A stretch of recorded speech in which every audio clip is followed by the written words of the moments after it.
SCGPC all weekend long. Join in the conversation on Twitter. We've got more big announcements to make for you this weekend as well. Did a lot of deck techs, a lot of interviews with these players about their deck choices, what they're up to. So if you're looking for more information about the exact 75s that players are playing and all that good stuff, you'll be able to find that more on our coverage page as we make our way through the weekend. But for right now, it is Tom Ross with the Plains and a favorite hoplite to kick off round number 1 of our Players' Championship.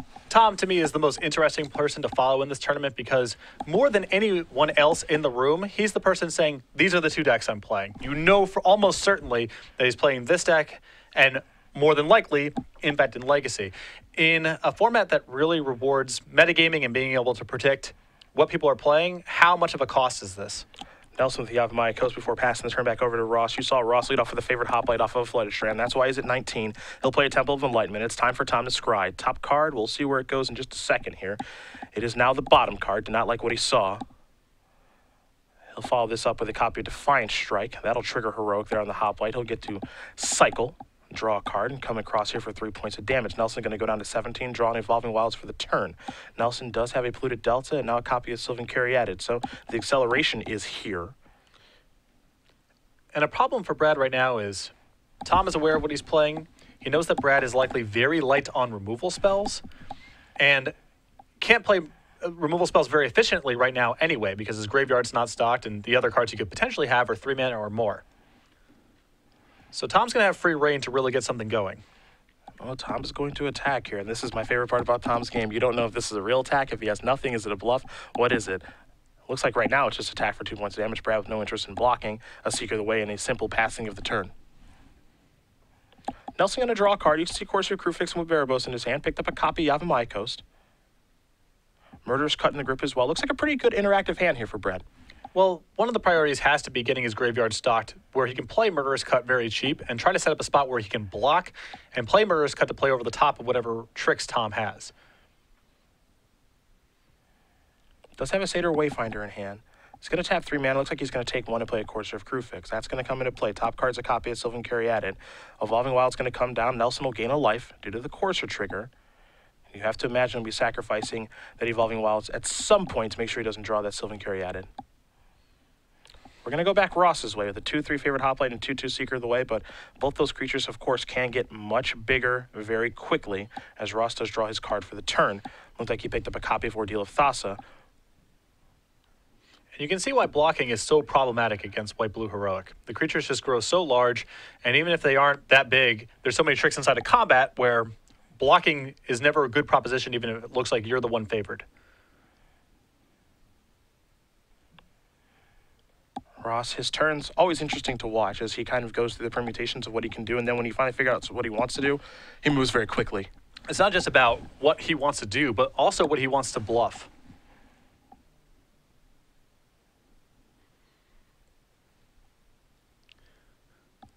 Brad there making a pretty gutsy block. And I think part of this is Tom is known to bluff a lot. And so I think Brad is more inclined to call there than he would against an unknown opponent. There's a quick block. Defiant Strike kind of blows that up a little bit here, though. There's also an incentive for Brad to block because in the worst case scenario, his Corsair dies, he has another Corsair in hand, and they're not worth that much in multiples.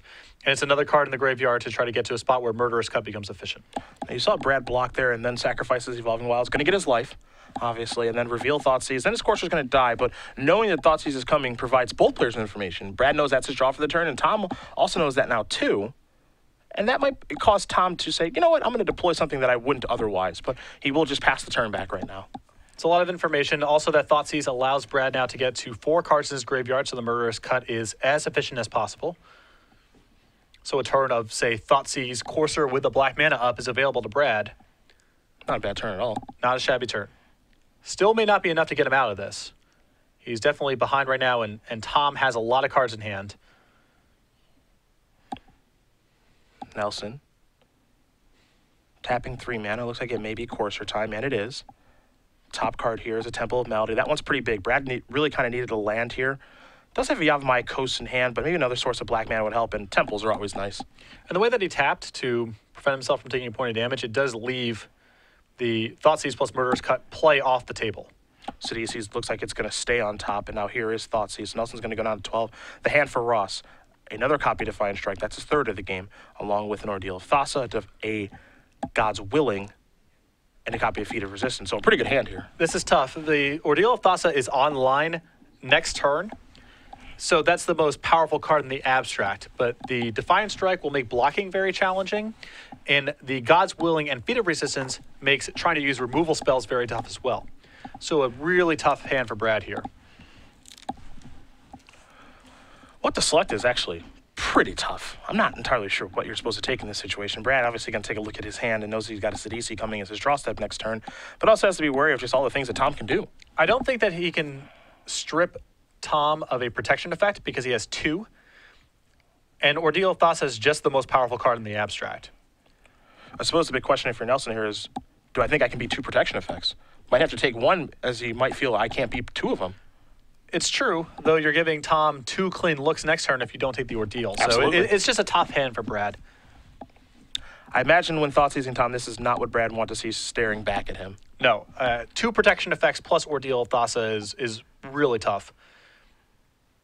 Now, Brad's hand's not bad. Again, he does have a copy of Erebos. You've mentioned the Murderous Cut, and the Thoughtseize will make it so he does have 4 cards in the graveyard. Can't do it this turn, but we'll be able to do it next turn. And Sidisi's going to be his draw step, arguably the most powerful card in his deck. He gets a little something going here, but this is still going to be a really tough hand to beat. Blocking is going to be hard, and removal spells are going to be hard to use as well. Ross will draw a card.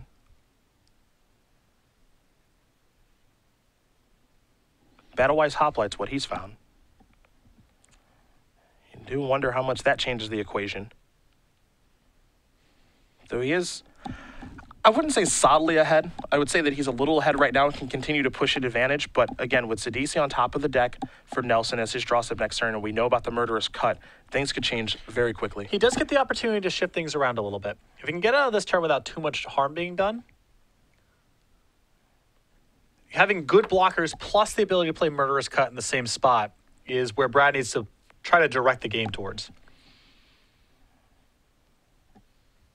Well, he'll start with a Defiant Strike on favorite Hoplite. That'll trigger Heroic. Ross going to draw a card. Doesn't look too thrilled with what he picked up for the turn. There was a copy of Hero of Iroas. Now, don't forget, Seeker of the Way got a little bit bigger there, too, because of prowess. And Ross is going to send in with both of his creatures. Again, Nelson does know about Feat of Resistance and God's Willing in hand. So Brad knows that this is, if he blocks here, I guess it's not guaranteed that his Courser dies. Tom could simply pass through combat. This is true. That's what makes playing against Tom so tough in this situation. He's attacking. You could, as you mentioned, just block. There's no guarantee that he'll kill the creature, but, you know, how much do you value the Courser? Do you think he'll pump? Again, tough to say. Now Brad's got to do some math. Absolutely. I mean, this is 7 damage coming through right now. And he knows that Feat of Resistance can get it up to 9 points of damage, which is not lethal, so he doesn't have to block, and it looks like Brad's just going to pass as a result. Let's see what the follow-up's going to be here for Tom. As Nelson is down to 4. Again, Battle-Wise Hoplite and Hero of Iroas are the options. He's going to go with the Hero and just pass the turn back. Shields down as Sidisi is the draw. Top card now is a copy of Mana Confluence. Though this is not a bad spot for Tom to elect to do shields down, because none of his creatures are particularly valuable, and he has 3 of them. So if Brad wants to go ahead and main phase a removal spell, it's not the end of the world for Tom, because it allows Tom to move with much more freedom next turn, and there's no critical piece that he risks losing. Keep in mind that there's no guarantee that the Sidisi flips over a creature as well, in which case all of Brad's blockers on defense are green, and then God's Willing and Feat of Resistance become a real problem.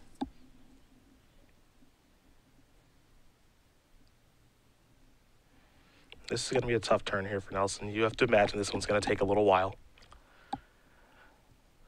The problem is I don't think his hand allows him to do very much other than Sidisi and then either try to do something fancy with the Murderous Cut or just playing it straight away.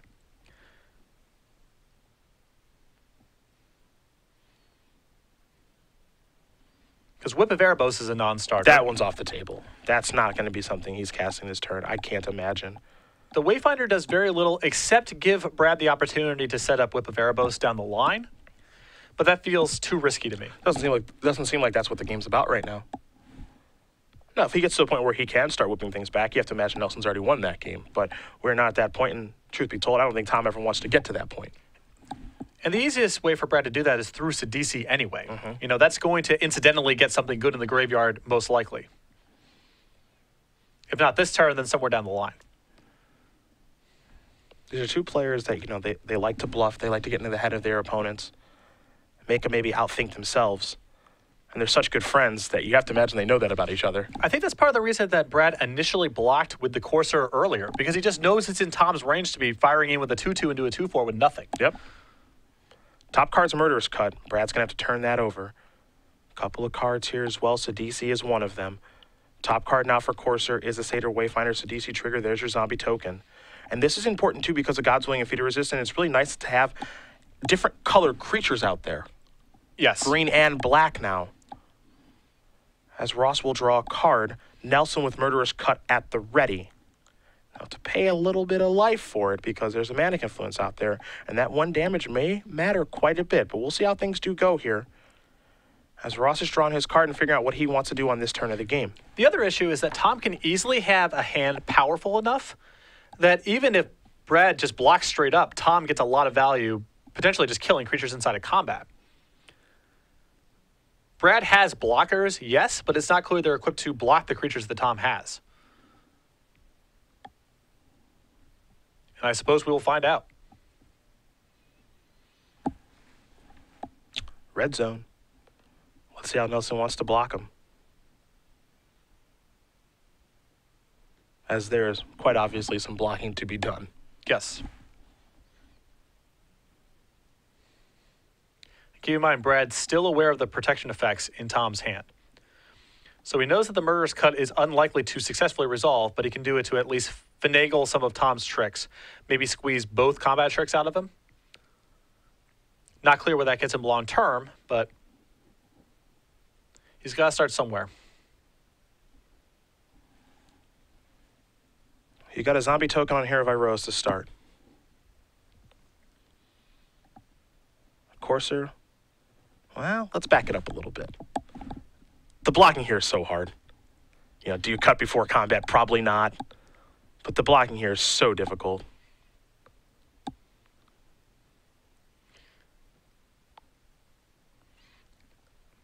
And this is what's so powerful about this white-blue heroic deck is just, it's always trying to put you in this kind of squeeze, right?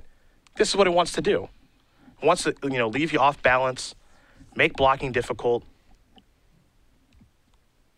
make it so that your forced cast removal spell that you know is not going to resolve.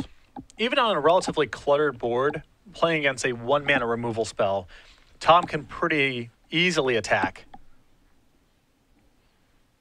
And it's hard to imagine combat going well for Brad at all. Maybe he gets out of this, but I think his Murderous Cut is unlikely to resolve, and his creatures are all likely to die. And the tough part, too, is that he had to turn over another Murderous Cut with the Sidisi.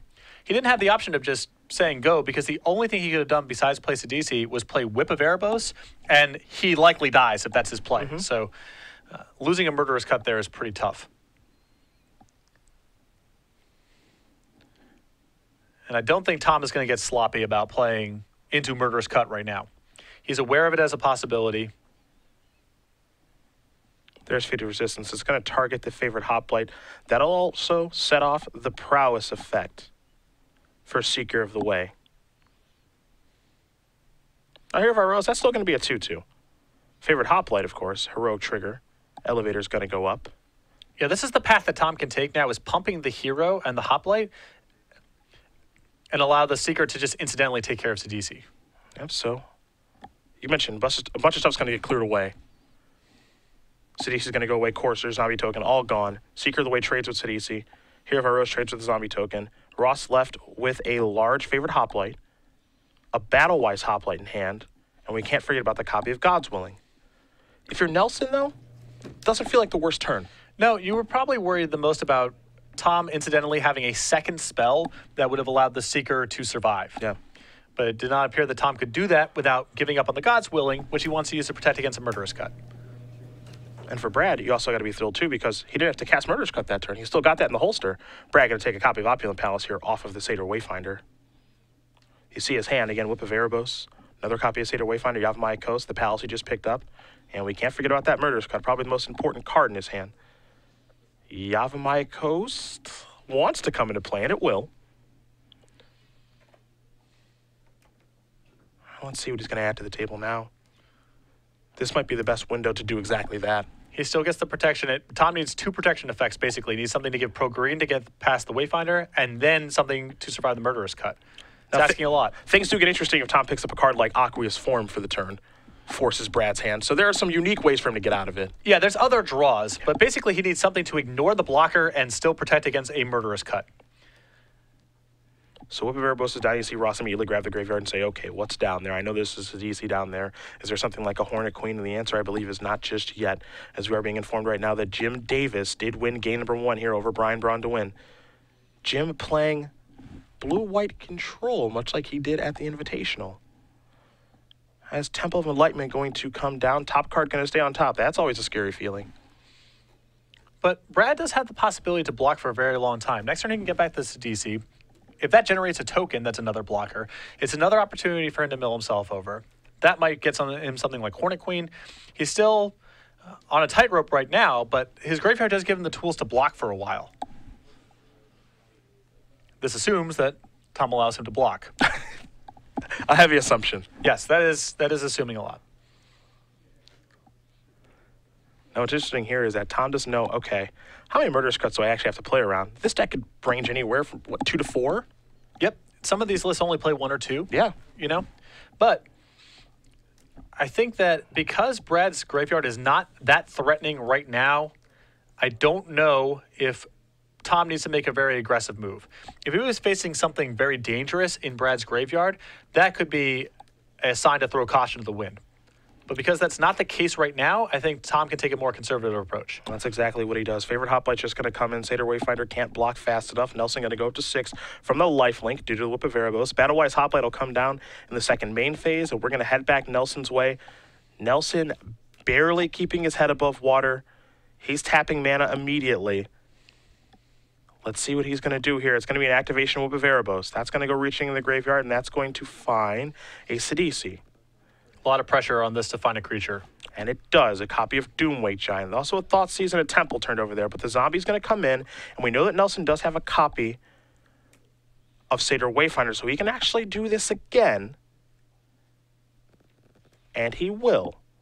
So now, some cards are turned over. And the last one's the important one. It's the Sidisi yet again. Now I get to take a land here and Llanowar Waste.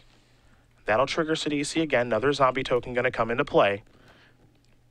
This is a really, really nice turn here for Brad. It's problematic here for Tom to be playing against these zombies because the Battlewise Hoplite needs help to be able to get through them. And he is 3 for 3 now with the Sidisi triggers. There are 3 zombie tokens out there. Let's not forget as well that that creature does have lifelink. Tom is going to block and cast a God's Willing on his Battlewise Hoplite. And what that leads me to believe is that, okay, I need some help. I need to scry. Yes. He's got some big draws, too. If he's able to find an Aqueous Form or Heliod's Pilgrim to do the same thing, then it's well worth it for Tom to get 2 for 1 here. And Brad is definitely thinking about it right now.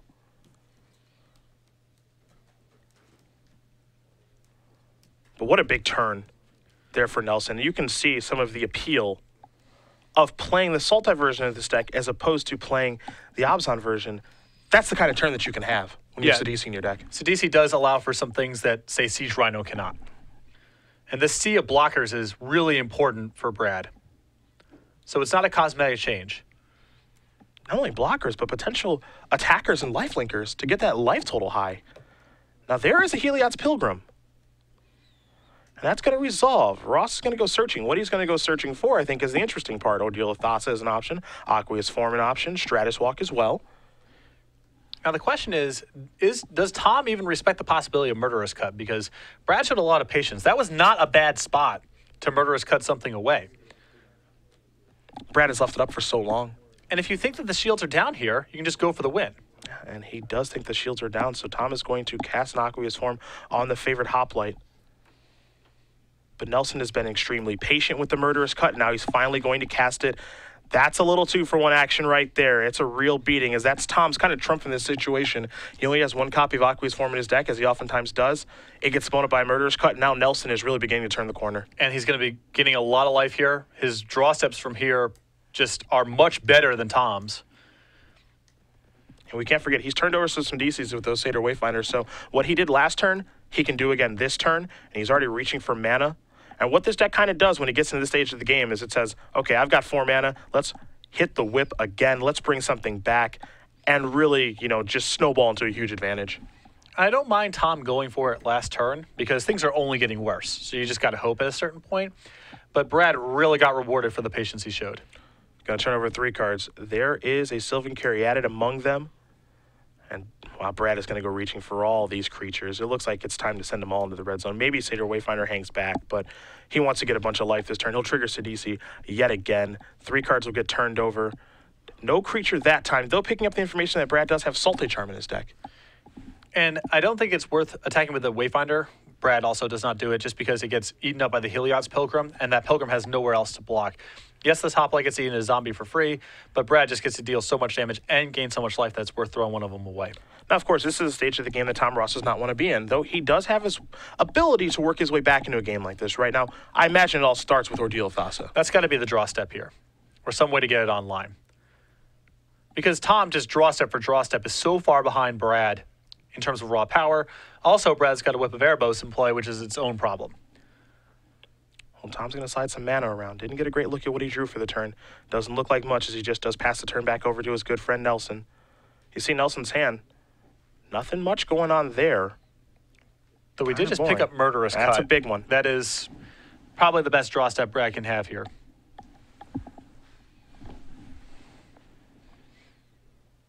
It just makes you feel safe when you've got a cut at the ready. Now he's going to bring back another Sidisi with Whip, turn over a couple of cards. Soul of Innistrad among them, another zombie token. Not a bad one to turn over at this stage. Not at all. Take a look at 3 more cards. Sylvan Caryatid is a creature in there. That'll be another zombie token. Still no Hornet Queens. Brad only playing 2 copies. We usually see 3 or 4 in the main deck. Depends what you think people are going to play. Well, not having that card means, I guess, Brad also predicting that the field would be a little bit light on Obzon. Yeah. Some blocking will take place, but more importantly, take a look at Nelson's life total now. He's way in the safe spot. Even if Tom is able to find Ordeal of Thassa, and it had to resolve for this to even get started, he's got such a cushion that eventually he's going to find something big to do. Yeah, not much can go wrong from this point. And again, this is the stage of the game that Ross never wants to be in. When he's drawing cards like Hero of Iroas on turn 100, where they're much worse, as now Soul of Innistrad is going to return 3 creatures. Farika is 1. Doomweight Giant is 2. And we'll see what number 3 is going to be. Nelson's going to go with a copy of Reclamation Sage. So those 3 are going to be added back to the grip, thanks to Soul of Innistrad, a card that's picked up in popularity in these whip archetypes. Sultai Charm is the draw. Forest is the land that will be played. And I think we might see Doomwake and Farika this turn. I've seen worse turns. With Murderous Cut still at the ready. And the ability to activate Farika too. It's not a bad turn. Doomweight Giant's going to come in. Constellation trigger. A little -1/-1 action. The follow-up is Farika. That's an enchantment. A little more -1/-1 action. The follow-up is activate Farika. That'll make an enchantment creature, which means a little more -1/-1 action. Battlewise Hoplite's going to bite the dust. Red zone. Nelson's going to come in for a bunch of damage here. We might see one more draw step here from the boss. Brad really with just a brilliant navigation of this game. The patience with the Murderous Cut. Yep.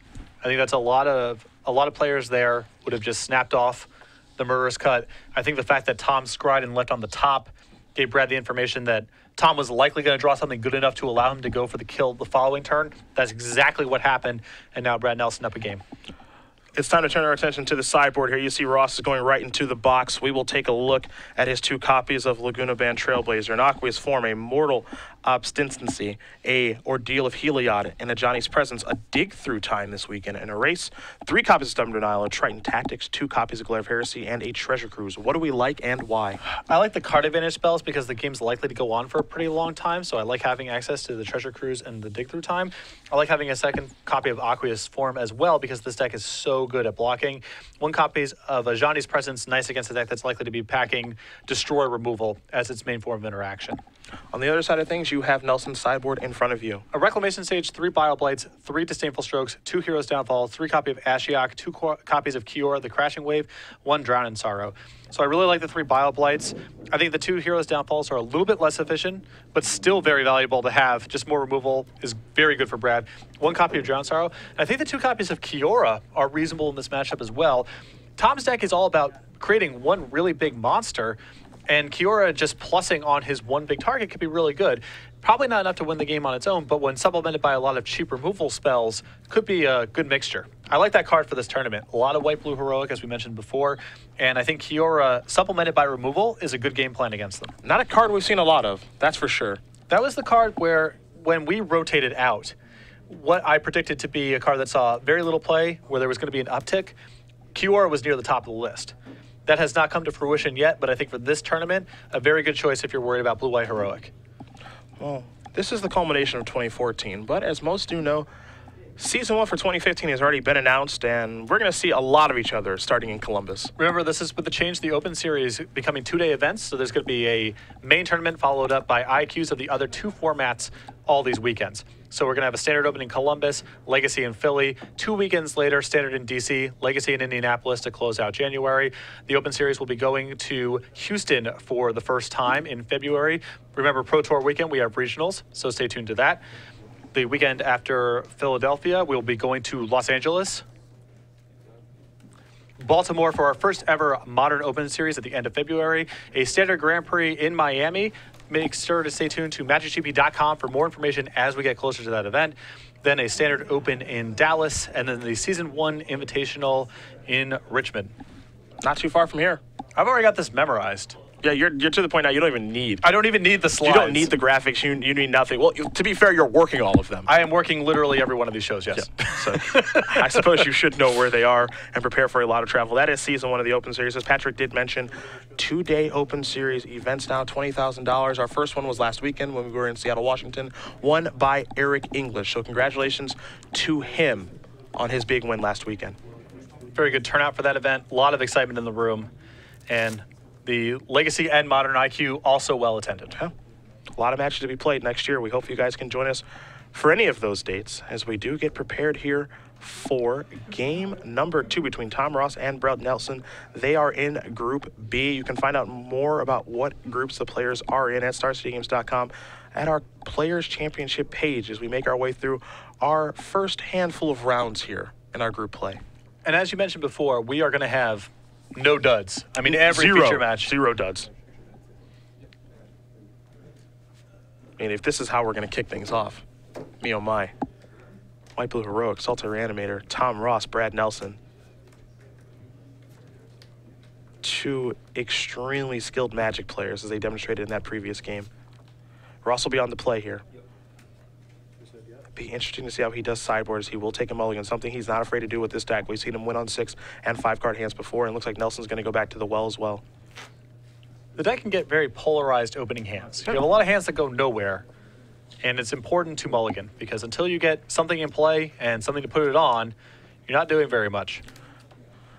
You're kind of a combo deck, I think is the best way to kind of describe Heroic. I mean, you're not a combo deck in the purest sense of the word, but you are, you know, kind of a deck that's looking for a little bit of this, a little bit of that. You're trying to mix and match a little bit. Yeah. And it's a place where Blue-White Heroic is, yes, it is an aggressive deck. Yes, you can typify it as a beatdown deck. It plays the aggressor in most matchups. But it's not redundant like most beatdown decks are. It's kind of doing its own thing. Part of the cost of that is you're much more likely to mulligan, because most beatdown decks, hands of some lands and some spells will be fine. Not the case with Blue-White Heroic. Well, both players will be drawing up 6-card hands here in just a moment.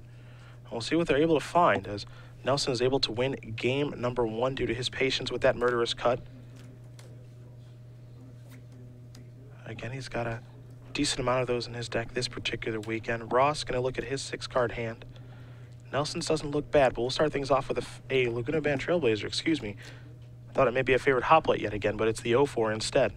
So this card could be a concession to 2 things. One is, he knows Brad has much more removal. He needs more creatures in a general sense. And second, he knows that Brad's going to have cards like Bile Blight and Drown in Sorrow, so having a durable target against those kind of removal spells is really good. for Tom. Nelson going to go down to 17. It's a Thoughtseize. We'll see exactly what the boss is working with. A Seeker of the Way, Heliod's Pilgrim, an Ordeal of Thassa, and a Flooded Strand. Very good mulligan. Solid opening hand here. Brad again going to take the Ordeal, which is one of the more powerful cards in this deck. But Heliod's Pilgrim and Seeker of the Way gives Tom a pretty nice curve, if a bit slow. Ross will draw. Didn't get a great look, though we do know he has a second land to play there in Flooded Strand. He will sacrifice that right away, likely searching up an island. And there that island is. Nelson, you can see his hand. Satyr Wayfinder and just lands. You want to know why this deck also went from, kind of part-time block player to a real thing in Standard? Part of it's Flooded Strand. The mana in the white-blue builds typically was really bad, close to unacceptable for a constructed level deck. But Flooded Strand is just what the doctor ordered because it's sensitive for white and blue mana early on. Satyr Wayfinder will take a forest. Brad revealing a little bit of his sideboard there. Kiora the Crashing Wave, along with a Satyr Wayfinder and a copy of Land of War Waste, are the cards that are placed in the graveyard. Nelson's hand right now, again, 5 lands. Not that the boss knows that, though the boss did peel a land for Heliod's Pilgrim, and he will go a-searching. And there is Ordeal of Thassa. Nelson will draw. It's a Yavimaya Coast. But we know that Tom's shown a lot of respect for Brad's ability to play tricks before. So just because Brad's, we see his hand. We know he's in trouble right now. His hand's just lands. Tom still might deploy his cards pretty conservatively here because with all that mana up, you could be looking at Sultai Charms, Hero's Downfalls, Murderous Cuts. Well, he's not afraid. Or you can just do this. Yeah. To be fair, he could have a card like God's Willing in his hand, but I like the approach of just, look, I'm moving in. I'm doing my thing. Now he plays Ordeal of Thassa. That'll trigger the Prowess on Seeker of the Way. It'll also trigger the Heroic on the Trailblazer. So now that's a pretty decent attack there for 2, 4, 5, 6, 7-ish points of damage as Nelson did pick up a copy of Bile Blight. And as you mentioned, Bile Blight not great against the 0-4. It's part of the problem with damage-based removal spells. We can lump Bile Blight into a camp with cards like Lightning Strike and so forth, where it is good to have interaction early on against white-blue Heroic because, you need to contain the early creatures. But as time goes on, the creatures get so big that those removal spells are no longer effective. And the major target in play right now, which is that Trailblazer, Bile Blight offers no protection against. Bile Blight's going to go after Seeker of the Way on Nelson's turn right now. He does have to take 1 to cast it thanks to Land of War Waste. You see Tom going to do a little bit of math here, see how much this matters. He may have a God's Willing in his hand to save his Seeker of the Way in this instance. This is the spot where your opponent's asking you, what are you at? And starting to count, not a good sign. Nelson going to come across here for 1 point of damage before passing the turn back over to Ross. Ross will draw a card. Here is the attack, trigger the Ordeal. 2 cards coming here for the boss. Right now, it's just an attack here for 4 points of damage. That looks like that may be all that it is. You can see there's a God's Willing now in Ross's hand. There's a Temple of Enlightenment. Top card becomes the bottom. And now a favorite Hoplite and a passing of the turn. Nelson will draw, and he'll pick up all of his cards and move on to game number 3. Tom Ross will win game number 2 here over Brad Nelson. White Blue Heroic and Sultai Reanimator headed to game number 3. And I think this is going to be a spot where Brad's sideboard package really comes into play because he has the opportunity to cast removal spells on the second turn. That's really important. He also has the opportunity to play an Accelerant into Kiora, which is a draw I think Tom's really going to struggle with. Well, these players will get ready for game number 3. Maybe change some things up for sideboarding, but we just talked about quarter 1 for season 2015. Now we're going to talk about quarter 2, which is a shorter season, but it's going to be a fun one nonetheless. I know we'll be heading to Syracuse for that. And finally, no disrespect to Providence. I like Providence just well enough, but Cleveland, baby. Finally We're going to home. Cleveland. Yes, sir. Me and you will be doing that show in April. Providence in between Syracuse and Cleveland. Seattle at the beginning of May. A nice 2-week stretch for you there, going home to Cleveland and then to your current hometown of Seattle, Washington. Now, I'm setting big goals for Seattle. I'm looking to improve on my 4-3-2 record from Portland. Not just a few weeks ago. Not showing up would be an improvement on 4-3-2. I don't appreciate that. I don't really appreciate that. I think I can do better than that. We'll be in Dallas. You'll be skipping out on that show, but I will be joined by Matthias Hunt. Legacy Open Series in Worcester, and then we'll wrap it up back in Ohio, just like we should be, with a Modern Open Series and then a Modern Standard Invitational event there at the Origins Game Fair. For someone who complains so regularly about how frequent we go to New Jersey and how not often we go to Ohio, Q2 should keep you placated at least for a little while. I will try to not complain that much during Q2. Q2 was built around me, but why does Q2 have to be the shortest one? How about that? That's not fair. It's true. Why can't I get the long season? Why can't we go to Cleveland twice? I can find reasons to complain. Do we need to go into why we don't go to Cleveland twice? Well, I feel like you're going to say Was your something question? negative. No. It's just we can only go to the same place so many times. I feel like there are some negative things to be said here. No, I don't no. need the negativity. Cleveland's great. We're great. I didn't know if your question was rhetorical or not. As far Why as don't we go to Cleveland more often? Well, we could answer that or not. You want to leave it in the air, we can do that. But I prefer to leave it in the air. All right, cool. I have a feeling I know where this is going. let this one hang a little bit. These two players are in Group B. They are also joined by Chris Van Meter and Steven Mann. This is kind of our group of death here. Not to sell any players short, but this is a very, very difficult group. For Group A, we have Derek Sheets, Brian Brondewin, Jim Davis, and Logan Mize. You can see behind Tom Ross, Davis and Brondewin are doing battle right now. Davis currently up a game in that match. Group C, we've got Reed Duke, Kevin Jones, Gerard Fabiano, fresh off his Grand Prix win, and Kent Ketter. And then Group D, Season 4 Invitational champion Dylan Donegan, Joe Lissette, Ross Merriam, and Jeff Hoagland doing battle over there. And I suspect that Gerard and Reed work together because their standard deck lists are quite similar and they're very good friends. Yeah, I imagine that's the case. So I think we're going to see very close to a mirror match in Group C in a little bit. Yeah. Game number 3 is where we're headed here between these two good friends, Tom Ross and Brad Nelson. Ross back on the Pro Tour, so that should be a lot of fun. And then Nelson, he's been on the Pro Tour for a little while here. So we'll see if these players do prepare to work together maybe for the Pro Tour. I know they may have had some conversation in getting ready for this event. Although Tom, maybe not the most helpful person to test with for this sort of event, because you know what he's doing. You're not going to talk this man off of this deck. He just does his thing. Just does his thing. Just the planes to start things off here. Nelson with an Opulent Palace, now Llanowar Waste. And this is a Seder Wayfinder. Take a look at the top 4. Temple of Mystery, a Swamp, a Reclamation Sage, and the Yavimaya Coast. We'll see what land Brad wants to pick up here, as he does have 3 pretty different options. This is a great opening for Brad. This ensures land number 4, which means that he gets to play either Kiora or Sidisi on the 4th turn, depending on how he feels. And he's also filling up the graveyard for a Murderous Cut in hand. Tom going to cast a Defiant Strike there on the Seder Wayfinder to draw a card and pass the turn back. No turn to play here for Ross. Does make you wonder what his hand is. No Hero of Iroas, no Seeker of the Way, no favorite Hoplite, no nothing. And possibly no blue mana. Mm-hmm. Nelson with land number 3, which is an Evolving Wilds and a passing of the turn. We saw him pick up a Swamp from the Seder Wayfinder. So as you mentioned, land number 4, not a problem. The question is what he'll play on his 4th turn. One of the 2 copies of Sidisi in his hand or the Kiora. As Ross has drawn another Plains. I think there's a pretty powerful argument here if Tom casts a creature to try to Murderous Cut it just to bleed out a trick, untap and play Kiora. Start to lock the creatures up that way. I think that it's going to be really tough for Tom to beat that card if he doesn't have much of a board built up. And I don't know if I've seen this card out of many Sultai Reanimator sideboards. It seems like a long time since we've seen it. And when I saw that card on Brad's deck list, I thought that makes a lot of sense. Hero of Iroa is going to come down. Evolving Wilds will be sacrificed. We call that a working man's fetch land. Is that the best way to describe Evolving Wilds? Poor man's fetch land. Sure.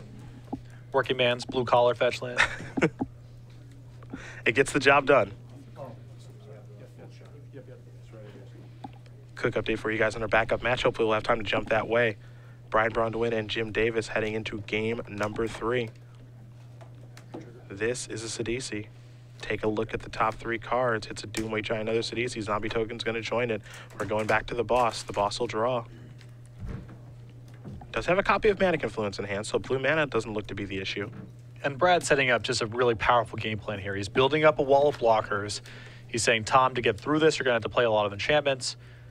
And then he has 2 copies of Murderous Cut plus Kiora ready, which is very powerful against that plan. So he's forcing Tom down a path and then has a very good answer for that setup. Ordeal Thassa going to come down. Trigger Heroic on the hero.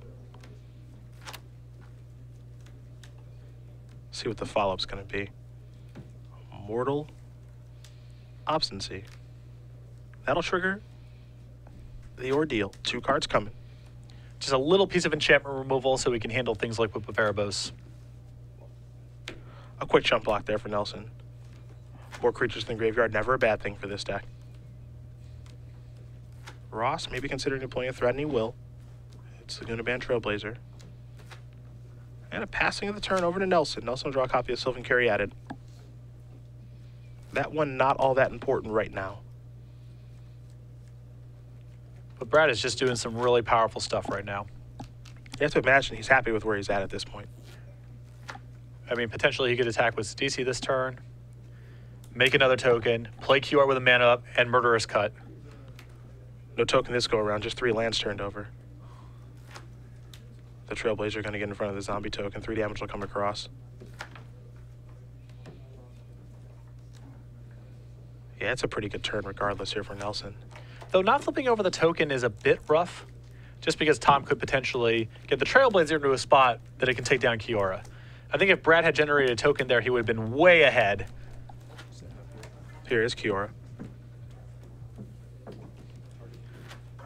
This is still fine for Brad, but a token would have been really nice.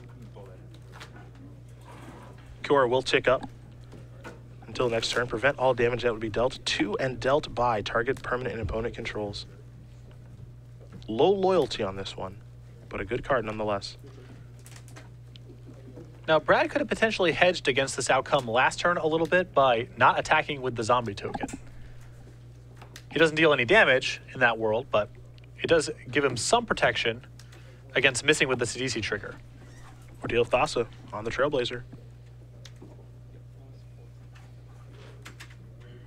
Going after Kiora. It's down to 1 follow-up. It's a favorite hoplite. Another follow-up is another Trailblazer. So Tom is gumming up the board as we work our way into the mid-game here. It will continue to get interesting as we do go. Tom taking a go-wide approach with the ability to go big with his creatures. And Brad, when we know he wants to kind of gum things up. Tom's still being in this one, given how powerful of an opening Brad has had here. The 2 Murderous Cuts left over, pretty impressive. It's notable. Brad's opening draw and first couple turns led me to believe that he's going to run away with this one, and instead we have a game on our hands. Now, Brad's in the position to play multiple Murderous Cuts in the same turn because his graveyard's so stocked, so that's very good for him. Because there's a good chance this game gets to a spot where Tom can play around 1 removal spell, but not 2. We'll see how Nelson wants to lead things off here. Looks like he's going to start with Murderous Cut for just 1 mana. He's going to go after the Trailblazer. Wants to make sure that Ross can't draw any more cards. Ross is going to play his God's Willing. See if Nelson has a response. It looks like he will, so.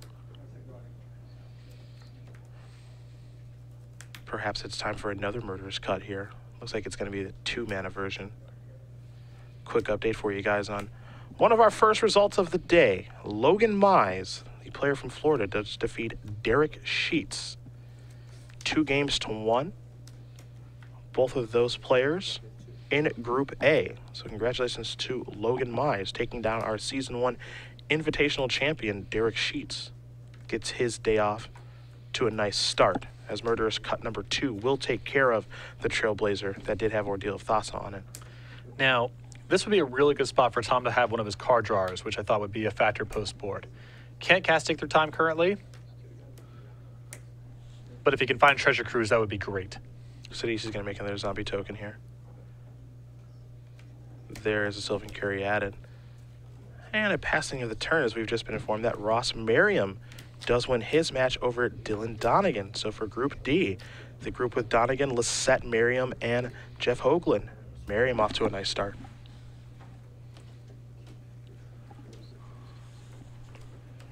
And now, Joe Lisette gets the job done in Standard, not Legacy, where we expect him to get quite a few wins. Takes down Jeff Hoagland 2-0. Joe Lisette's got some Standard chops. 2 Open Series wins to his name, and a lot of Invitational success as well, and those are multiple format tournaments. Yeah, think about it. Last weekend, he lost playing for top 8 in the Invitational when we were in Seattle. Dual format tournament, as you mentioned.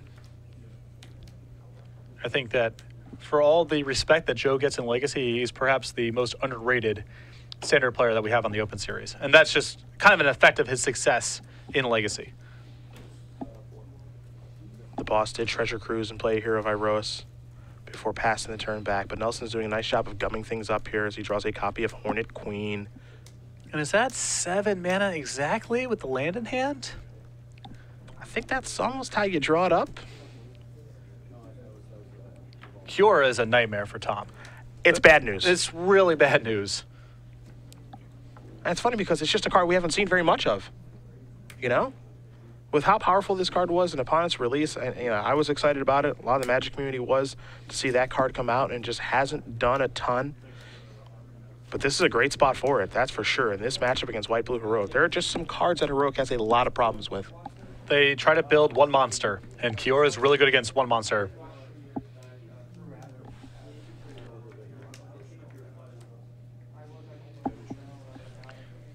I like Tom making a move here to try to get the CDC off the table. But Brad's follow-up is not too shabby. There are worse things to be doing with this amount of mana, that's for sure, as Hornet Queen's going to bring 4 insects along with it. Nelson going to pass the turn back, I imagine, rather confidently, as we've now been informed that Gerard Fabiano in Group C has taken down Kent Ketter 2-0. The other players in that group are Kevin Jones and Reed Duke, and they're doing battle right now. When we do have that result for you guys, we will let you know. And now it is confirmed, Kevin Jones, our Season 4-point champion, does take down Reed Duke 2-0. Maybe a bit of an upset there. Well, I think that Reed is probably the most popular person to pick if you had to choose someone to win the tournament. So that is quite the upset. But no one in this tournament is a slouch, you know? Every round's going to be tough, even if you're Reed.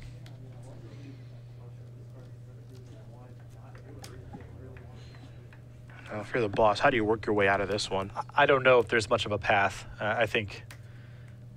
Look at Brad's life total. I mean, even setting aside how far he is behind on the board, Brad's winning the damage race as well.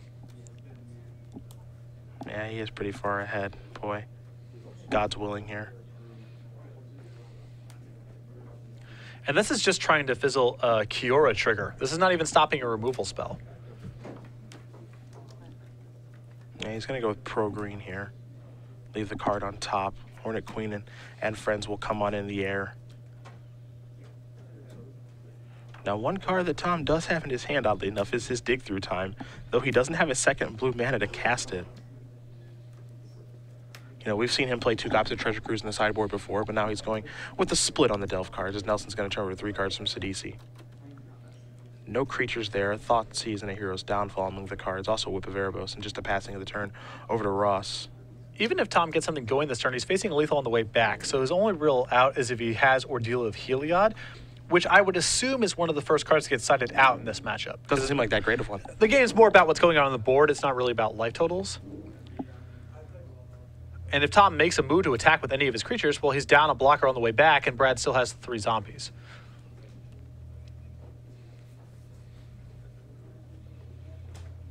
Well, coming on in. Brad, a very quick chump block there with the Sylvan Caryatid, and Ross just with the passing of the turn. Nelson will untap all those creatures. Looks like he may have picked up another copy of Sidisi. Kiora going to tick up, shut down the biggest creature. And I'll tell you, if you're looking for a way to beat this Heroic deck, and you can have blue and green mana in your deck, well, Kiora's looks like the way to go. It was dominant that game. That's the most powerful I've ever seen Kiora be in a game. I mean, we've had it show up in Standard periodically. We've seen it show up and lock things down for a little while, generate a little bit extra mana. We've seen it go Ultimate a few times. Kiora was lights out in that game. Tom had no real shot when Brad was able to lock up the ground. Brad Nelson wins this match over Tom Ross 2-1. Again, those players are in Group B, along with